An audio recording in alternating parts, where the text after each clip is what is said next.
안녕하세요. 이번 시간에는 메타버스 필통 동일교육 앱을 활용하기 위해서 메타버스 교수학습 방법의 이해에 대해서 살펴보도록 하겠습니다.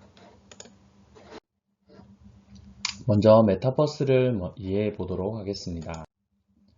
메타버스의 정의는 메타라는 초월의 의미와 유니버스라는 세상의 의미가 합쳐져 현실을 초월한 가상 세상을 뜻합니다. 메타버스 플랫폼에는 로블록스도 있고 제페토도 있고 마인크래프트도 있고 오늘 배울 잽이나 게더타운 형태도 있습니다. 메타버스는 우선 현재 보시면 코로나 사태로 인해서 사무실이 없는 회사 이런 형태의 것들로 벌써 우리 주변에 널리 퍼져 있습니다. 메타버스가 소재인 영화를 보면 예전에 나왔던 아바타나 레디 플레이 원 등을 들 수 있습니다. 메타버스의 크게 네 가지 유형으로 살펴본다면 현실의 확장, 그 다음에 가상의 현실, 그리고 내적인, 외적인 면으로 봐서 네 가지 형태로 구분할 수 있습니다. 증강현실이 있고요, 라이프 로깅이 있고, 거울 세계가 있고, 가상현실이 있습니다. 하나씩 알아보도록 하겠습니다.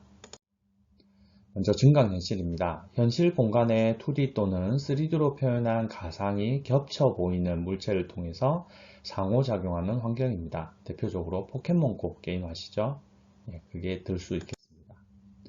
그 다음에 라이프 로깅을 보시면 사물과 사람이 일상적인 정보와 경험과 정보를 캡처하고 저장하고 묘사하는 기술입니다. 선생님이 끼고 계신 스마트워치라든지 밴드 같은 것들이 요거에 들어가게 됩니다. 그리고 메타버스 거울 세계가 있습니다. 실제 세계를 가능한 사실적으로 있는 그대로 반영하되 정보적으로 확장된 가상세계, 저희가 쓰고 있는 티맵이라든지 카카오맵, 택시, 그 다음에 구글 지도 같은 것들이 되겠습니다. 그리고 지금 실제로 우리가 가장 많이 접하고 있는 가상세계 VR입니다. 현실과 유사하거나 혹은 완전히 다른 대안적 세계를 디지털 데이터로 구축한 것으로서 가상세계 사용자들은 아바타를 통해서 현실 세계의 경제적인 사회활동과 유사한 활동, 오늘에는 공부와 관련된 교수학습과 유사한 활동을 한다는 특징을 가질 수 있습니다. 하지만 메타버스에서 발생하는 문제들은 잘 생각해 보셔야 됩니다. 이 안에서도 돈이 오고 가고 가상화폐 측면, 그 다음 NFT 측면, 학생들에게 어려운 부분이 있기 때문에 그 부분을 꼭 간과하지 마시고 그 문제점에 대해서 생각하시고 수업에 활용하시기 바랍니다. 메타버스 수업 활용 방법을 간단하게 말씀드리겠습니다. 메타버스를 수업에 적용한 이유는 우선 코로나 시대의 안전을 위해서 무엇을 적용하면 좋을까 생각해 봤더니 메타버스가 아주 훌륭한 대안이었다. 그리고 기존의 줌에 비해서 메타버스 플랫폼은 훨씬 재미가 있었고 그로 인해서 학생들이 집중에 조금 더 효과적인 측면을 보였다는 것입니다. 아마 어떤 플랫폼이 가장 좋으냐? 제페토나 이프렌즈 같이 3D가 좋으냐? 게더타운이나 젯가 같은 2D가 좋으냐라는 부분이 있겠죠. 우선 게더타운은 2D입니다. 링크 공유를 통해서 입장 가능하고 학생 별도의 회원가입이 필요가 없습니다. 사용자 맵 제작이 가능하며 다양한 상호작용 기능이 가능합니다. 별도의 어플리케이션 설치가 필요 없으나 최대 25명까지만 무료가 되는 점이 가장 큰 단점입니다. 이프렌즈는 링크 공유를 통해 입장이 가능하고 앱 설치 및 회원가입이 꼭 필요하다는 단점이 있고요. 제작된 룸만 사용 가능하고 사용자가 룸 제작은 제한적입니다. 3D 형태의 아바타를 제공하고요. 맵별로 입장 가능 인원이 다릅니다. 실제로는 화면 공유 자체가 1개 정도밖에 되지 않아서 교사가 발표를 하거나 그 다음 교사가 일방적인 동행 형태의 수업이 밖에 불가능하기 때문에 잘 적용하지 않습니다. 그리고 제페토입니다. 링크 공유를 통해 입장 가능하고 동일하게 앱 설치 및 회원 가입이 필요합니다. 제작된 맵이나 사용자 룸 제작이 가능하나 바로 즉각적으로 반영되지 않고 심사 기간이 필요하다는 단점이 있습니다. 3D 형태의 아바타를 제공하고 16명이 최대로 보이며 관람 형식은 50명이 가능합니다. 이제 오늘 알게 될 잽입니다. 링크 공유를 통해 회장 입장이 가능하며 거의 겟더타운과 흡사합니다. 하지만 이제 다른 점이 있다면 별도의 애플리케이션을 깔아도 되고 안 깔아도 된다는 점이 있고요. 현재까지는 인원 제한이 없는 게 가장 큰 장점입니다. 잽을 선택한 이유입니다. 학생 수 제한이 없는 접속이 가능하며 2G라 속도가 빠르고 사용이 간편합니다. 전 연령대가 사용 가능합니다. 그럼 겟더타운 안 되느냐? 예, 겟더타운은 14세부터 13세부터 초등학생이 사용하기가 힘듭니다. 다양한 형태의 활동이 적용 가능하며 PC, 모바일 모두 가능합니다. 겟더타운이 모바일에서 한정적인 기능만 제공했다면 잽은 더블 클릭 같은 기능들을 이용해서 어지간한 기능들 다 구현했다는 점에서 좋고요. 제일 중요한 건 한국형 플랫폼으로 한글화를 지원합니다. 메타버스 활용 실습을 간단하게 해보겠습니다. 우선 가입 부분에서는 이걸 안내해드리고 실제 화면을 통해서 살펴보도록 하겠습니다. 잽을 검색해서 들어가시면 잽 홈페이지에 접속하실 수 있습니다. 우선 교사는 가입이 필요합니다. 그래서 로그인을 눌러서 아이디가 있다면 들어가시고 없다면 구글이나 웰스페이스 아이디로 또는 이메일로 이렇게 가입하실 수 있습니다. 가입 후 로그인 하셨다면 스페이스 만들기를 눌러 스페이스를 만들어 보도록 하겠습니다.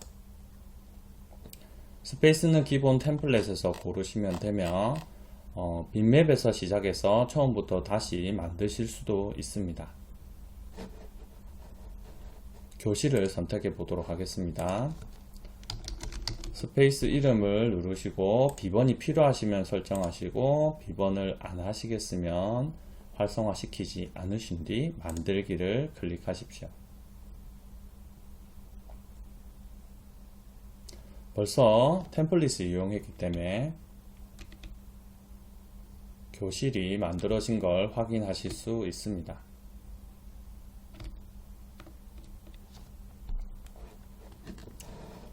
그러면 왼쪽에 맵 에디터를 눌러 필요한 기능들을 추가해 보도록 하겠습니다.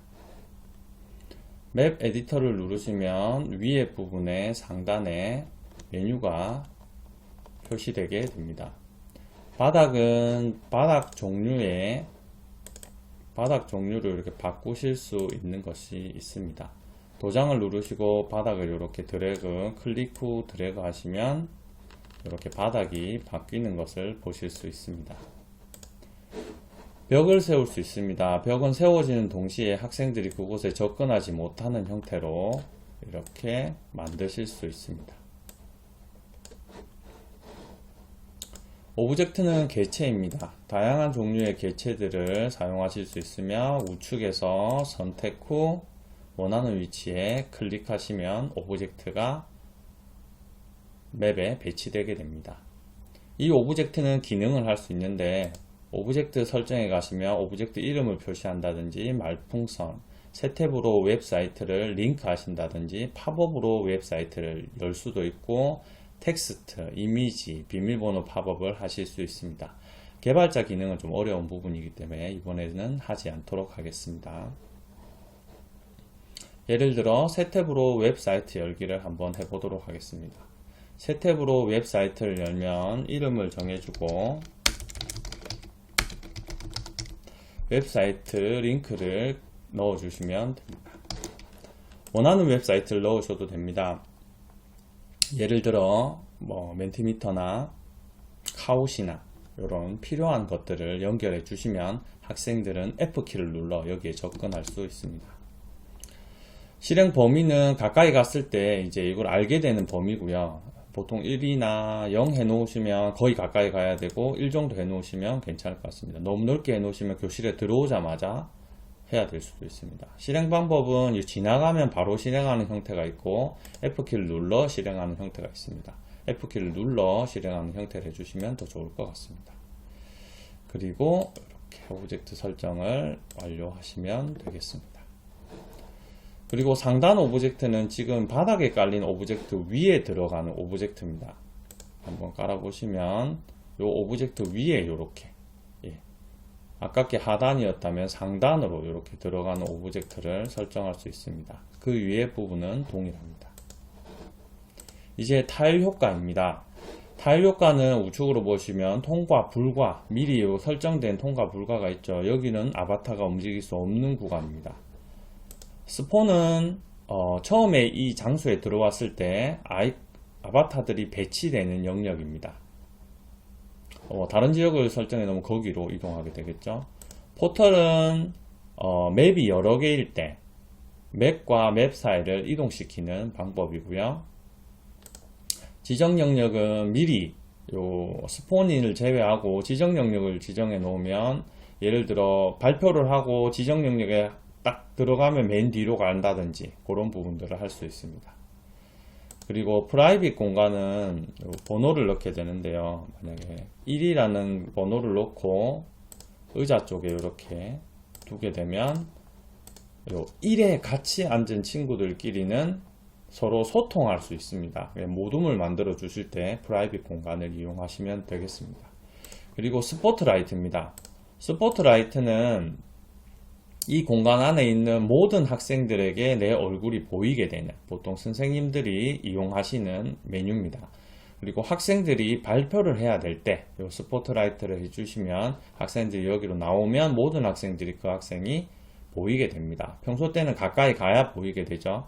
여기서는 보이게 됩니다. 그 다음에 미디어를 연결할 수 있습니다. 맵 자체에 유튜브나 웹링크, 배경음악을 까실 수 있습니다. 이런 것을 통해서 수정을 하셨다면 저장을 누르시고 플레이를 눌러보시면 해당 내용이 적용된 걸 확인하실 수 있습니다. 아까 넣은 개체들 이렇게 홈페이지 보이게 되고 F키를 눌러 실행할 수 있습니다.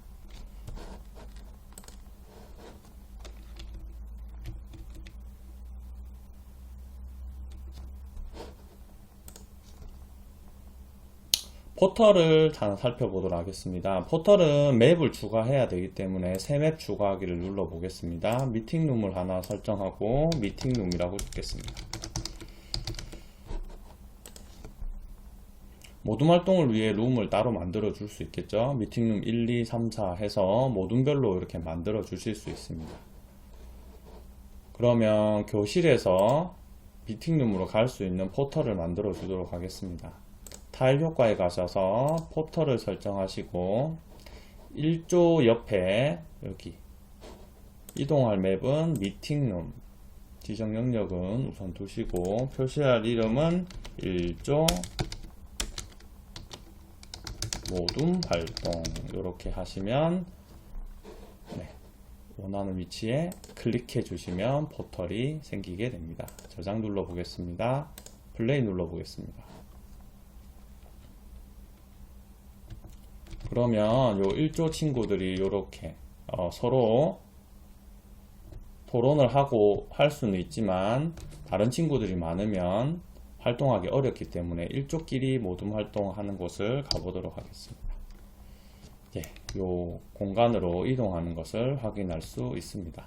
근데 여기서 나갈 수가 없죠. 그래서 요 곳에서도 교실로 갈 수 있는 포털을 연결해 주도록 하겠습니다. 타일 효과에 포털, 스페이스넷 곳으로 이동하고 교실로 가보겠습니다.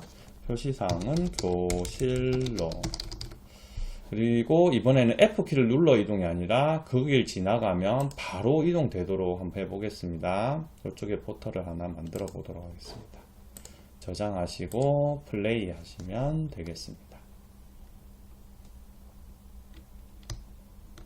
교실로 가면 교실로 자동으로 이동하는 걸 알 수 있습니다. 자, 선생님들께서는 요 화살키로 이동하시면서 Z 스페이스 그 다음에 컨텐츠는 F키 이렇게 이동하실 수 있고요. 하단 메뉴에서 카메라를 켜거나 마이크를 켜거나 화면 공유, 화면 오디오 공유를 하실 수 있습니다. 줌과 비슷하게 이렇게 하실 수 있고요. 미디어 추가를 통해서 단발적인 유튜브나 이미지 파일을 학생들에게 보여줄 수도 있습니다. 예, 채팅을 입력하실 수도 있고요. 채팅을 입력하면 이렇게 말풍선으로 보이는 걸 확인할 수 있습니다. 그리고 각종 리액션을 이용해서 수업에 활용하실 수 있습니다. 가장 기초적인 기능을 알려드렸고요. 마지막으로 초대하기. 학생들을 초대할 때는 초대 링크를 복사해 주십시오. 우측 하단에 있는 초대하기를 눌러 초대 링크를 복사해서 공유를 하시면 학생들이 찾아 들어올 수 있습니다. 별도의 가입이 필요 없고요. 학생들에게 이름을 변경할 수 있도록 안내만 해주시면 되겠습니다. 이상으로 교사용 매뉴얼을 마치도록 하겠습니다.